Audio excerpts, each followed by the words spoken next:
दिनै 13 जुलाइ खालारनि बेलासिनि खुलुमनायखौ जासिहरग्रोनाय जाबाय।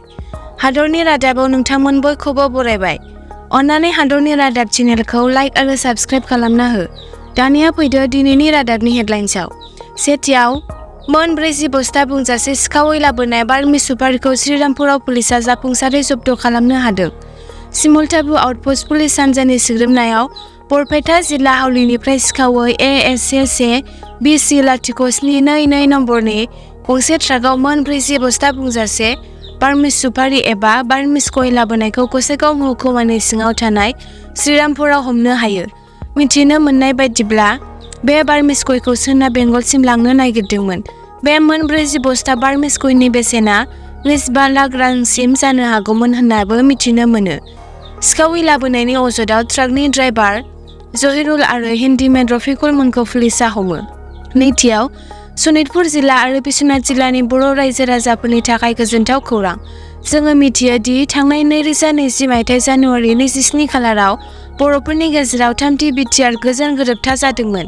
बे गोजोन गोरोबथाजों लोगोसे बर'फोरनि जौगाथायनि थाखाय गोबां दफाफोरबो रेबखांजानाय जादोंमोन।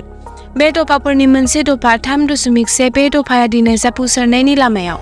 बे दफानि गेजेरजोंनो सनितपुर आरो बिश्वनाथ जिल्लानि बर' रायजोफोरखौ BTRआव थिसननाय जासिगोन। बैफोर जिल्लानि 19 गामिफोरखौ BTRआव सोसननायनि सायाव नायबिजिरनो थाखाय आसाम सोरखारा लाइजाम दैथायहरनानै सनितपुर जिल्लानि बेंगिरिखौ बिथोन होदों। BTRआव सोसनजानो गोनां सनितपुर जिल्लानि 19 बर' गामिफोरानो जाबाय फासुलगी मिलनपुर, जयसिदी, राजगड़ बालिजान, लखीफोथार, हिमाजुली, सेन जयपुर, बलामगुरि, गोजोनजुलि, गोजोनपुर, बिहमारि, लखीफोथार गाव, नगरिया गड़ बलिजान, रंपुर, उराहिलगा, आमलगा फोथार, दपदपी, मानस्रि बनायगाव, दावांबारि, दप्ला फोथार, औवाबारि, दैमालु आरो दक्षिण सिला गामि। थामथियाव लामानि गिख्रंथाव जाब्रबथाय, 2 सुबुंनि जिउ खहा आरो 25 जोखोम। बे लामानि गिख्रंथाव जाब्रबथाया जम्मु काश्मीरनि द'डायाव गंसे प्राइभेट मिनि बासआ 200 फुट गोथौ हाखराव गोग्लैलांनायाव जादों। मिथिनो मोननाय बादिब्ला बे जाथाया फुंनि 10:25 बाथियासनि खाथियाव जायो जेब्ला प्राइभेट मिनि बासआ बालेसानिफ्राय थाट्री फारसे थांगासिनो दंमोन। बे जाब्रबथायाव जोखोम जानाय सुबुंफोरखौ द'डानि सोरखारि देहा फाहामसालियाव फाहामथायनि थाखाय दैथायहरनाय जायो। जोखोम जानायफोरनि गेजेराव सा 9नि हालोदा गोब्राब होनना मिथिनो मोनो। ब्रैथियाव जापानिज एनकेफेलाइटिस बेरामजों सा 3नि जिउ खहा, सा 14 सुबुङा सन्देरजानानै दं। मिथिनो मोननाय बायदिब्ला जापानिज एनकेफेलाइटिस बेरामा थाम्फैजों अरजानायनि जाहोनाव जायो। जापानिज एनकेफेलाइटिसआ सन्देरनाय थाम्फै अरनायजों गोसारनायाव मोनसे जिउसा। बेखौ बांसिनै गामियारि आरो आबादारि ओनसोलफोराव नुनो मोनो। शिबसागर जिल्लायाव बे बेराम जानानै सा 3 सुबुंनि जिउ खहा जाबाय आरो सा 14 सुबुङा बे बेरामजों भुगिनांनानै दं। शिबसागर जिल्ला मेलेरिया बिफाननि सागता दत्तआ खौरांगिरिफोरनो मिथिहोयो दि दैबानानि उनाव गामि ओनसोलनि सुबुंफोरनाव डायरिया, जापानिज एनकेफेलाइटिस आरो गुबुन गुबुन बेरामा जागासिनो दं। शिबसागर जिल्लानि मेलेरिया बिफाना जिल्लायाव जापानिज एनकेफेलाइटिस आरो गुबुन बेरामखौ होबथानो थाखाय गुबुन गुबुन राहाफोर लागासिनो दं। आथुवा एबा उन्दुनायाव खोंग्रा मुसारिफोरखौ मुलि गोनां खालामनाय, थाम्फैनि आजायनायखौ बाङाइ खालामनो थाखाय मुलि सारनाय आरो ORS पाउडार राननाय बायदि बायदि हाबाफारि। बाथियाव आसामनि नसुंसेनि रायजो मेघालय थांनो एबा दावबायारिफोरा दावबायनो थाखाय गोदान नियम फालिनांसिगोन नामा?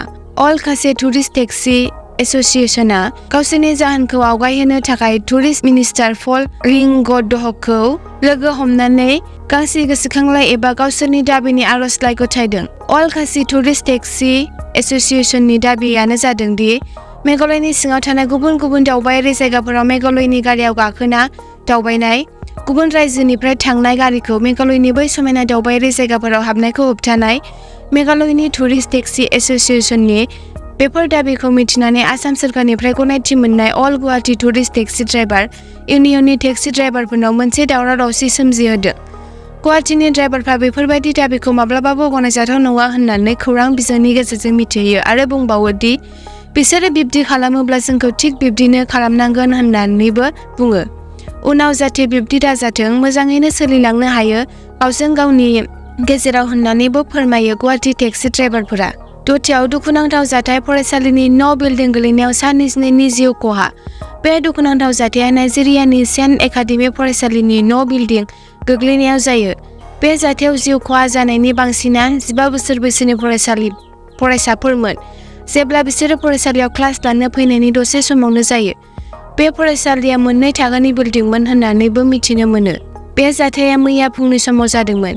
बे बिल्डिं गोग्लैनाय होसिनजानायफोरखौ दिनैसिमाव 100खौ बोखांनो हाबाय आरो जोखोम जानाय सुबुंफोरखौ फाहामथायनि थाखाय देहा फाहामसालियाव दैथायहरनाय जायो। एसेनोसै दिनैनि हादरनि रादाबाव। भिडिअखौ जोबजासिम नायनायनि थाखाय हामबायसै। अन्नानै हादरनि रादाब चेनेलखौ साबस्क्राइब आरो नटिफिकेशन बेलखौ अन खालामनानै ला, हादरनि रादाबनिफ्राय नटिफिकेशनखौ मोननो थाखाय।